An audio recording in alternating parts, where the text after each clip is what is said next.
to us as well today. You knew I was going to get to you with that one, HD. As we are set to rock and roll, beginning with the performance of the night. Cincinnati visiting Philadelphia. Joe Burrow starting as the Bengals visit the Eagles in the preseason. Jalen Hurts not playing. Opening drive for the Bengals. 3rd and 5 from their own 34. Look at Jamar Chase on this play. Burrow finds Chase for 12 yards and the first down, picking up where they left off last season. Later in the drive, Burrow targets Chase near the sideline. Reels it in. 23-yard catch. Harry, look at this. It's like taking candy from a baby. Easy money. Later in the drive, 2nd and goal on the Eagles' 12. Burrow finding Tanner Hudson, who battles into the end zone for the touchdown. Burrow 6 of 7 for 71 yards on the opening drive. Bengals up 7-0. 1st and 10 from the 35. Burrow finds Chase Brown, the running back.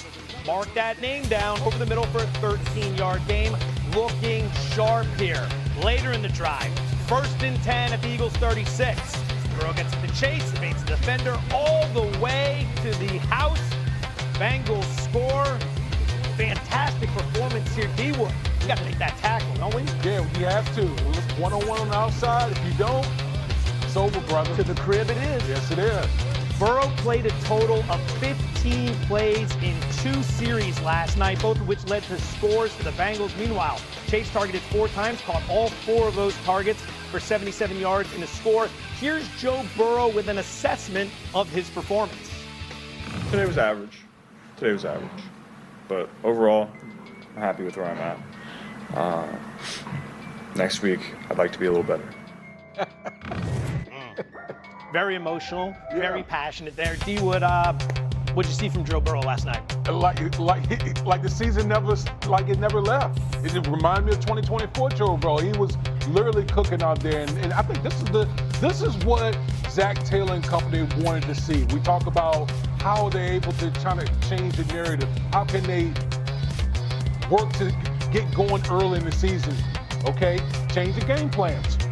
Play some in the preseason. This is what you want. You want Joe Burrow go out there, cooking in fish grease out there. Okay, Jamar Chase doing his thing. That's what you want to see in a limited amount of work in the preseason. Biggest takeaways from you? Number one, the connection of Joe Burrow and Jamar Chase is the best in the National Football League. No one is ahead of them, but my biggest takeaway was running back Chase Brown. And they have to involve this guy much more this season than they did a year ago. They have to be committed to the run game to assist Joe Burrow and company, so everything is not on his shoulders. But we also know that Chase Brown could be a weapon and be utilized in the pass game. We've seen that last night. Joe Burrow, it's not deep. Let me not force anything. I'm going to throw it down to my check down. Chase Brown, go get me positive yardage. So I love everything that Chase Brown brings to the table for the Cincinnati Bengals in this offense. Offense is stacked. Stacked at quarterback, obviously. Stacked at wide receiver. Running back position looks good. Garage, jump in here. The offense, I don't think there are a lot of questions. We know that they're Super Bowl caliber. What about the defense, however? Can this O cover up for the deficiencies on that side of the ball?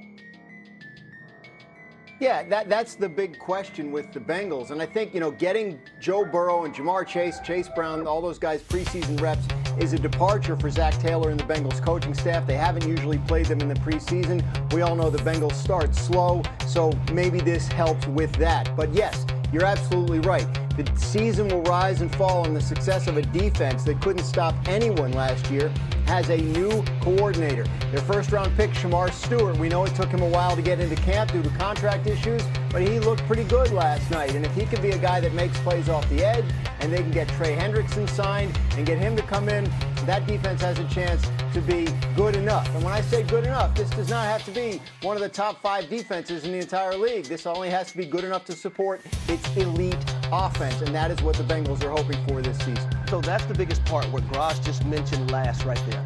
They don't have to be top 10, top 5 in the National Football League. They were 25th last season. If they're 19th, if they're 18th, that's good enough, especially when you have the offensive weaponry that they have in Cincinnati. It's all about, can you get key stops in key moments for this defense? That's exactly what happened when we seen the Cincinnati Bengals go to the Super Bowl versus the Los Angeles Rams. They weren't a top 10 defense, but in critical moments, they were able to get those stops and get that football back to Joe Burrow and company to let him go to work. But they got no stops in no moments last season. If you look at that Washington game, they couldn't stop Jayden Daniels at any moment throughout. That's what I'm wondering, you can win 11 games with an 18th ranked defense in this offense. Can you navigate through the AFC? Well, that's going to be the question. But remember, this thing is going to run through their offense. When you're able to put up 30-plus points a game, which I think is totally reasonable for the Cincinnati Bengals, you just got to be able to slow them down. Don't be a sieve or a nosebleed on the defense side of the football. That's right. Just be able to get some stops and get the ball back to your offense. All right, not the only game we had last night, Roz. We're going to get you back in here in just a second. Baltimore taking on the Indianapolis Colts in a matchup where Anthony Richardson and the Colts were looking to get things going. Richardson's first drive, 1st and 10 from the Indy 47, fakes the handoff and finds Adonai Mitchell for a gain of 15. Colts would go on to kick a field goal and go up 3-0. Richardson's second drive. Colts now down 7-3.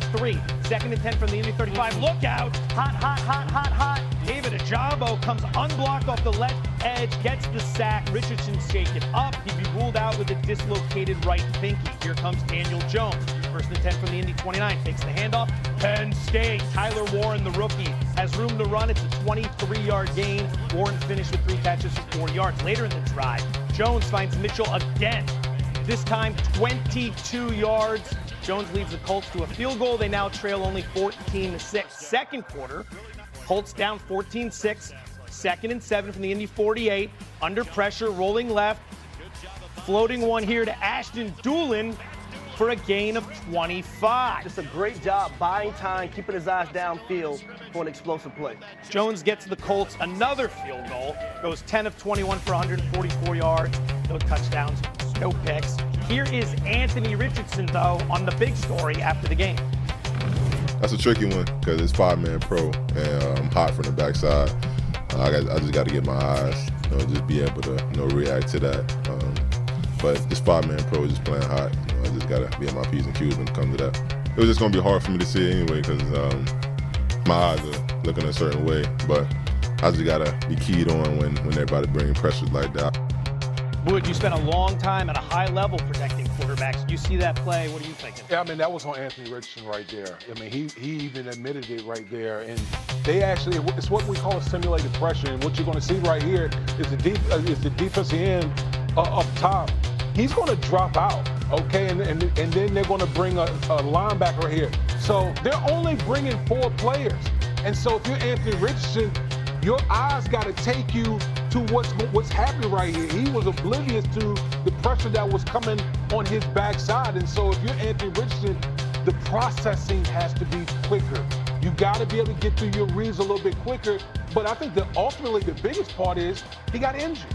That's been the biggest thing with Anthony Richardson, his inability to stay on the field. And if you're the Indianapolis Colts, unfortunately, to me, that's going to be the deciding factor in who's going to win this quarterback battle. So this game is more mental than it is physical. And for the starting quarterback, you have to understand what's going on at all times within the defense, right? You know in that scat protection, it's an empty protection, right? Because your back is free releasing to the right side.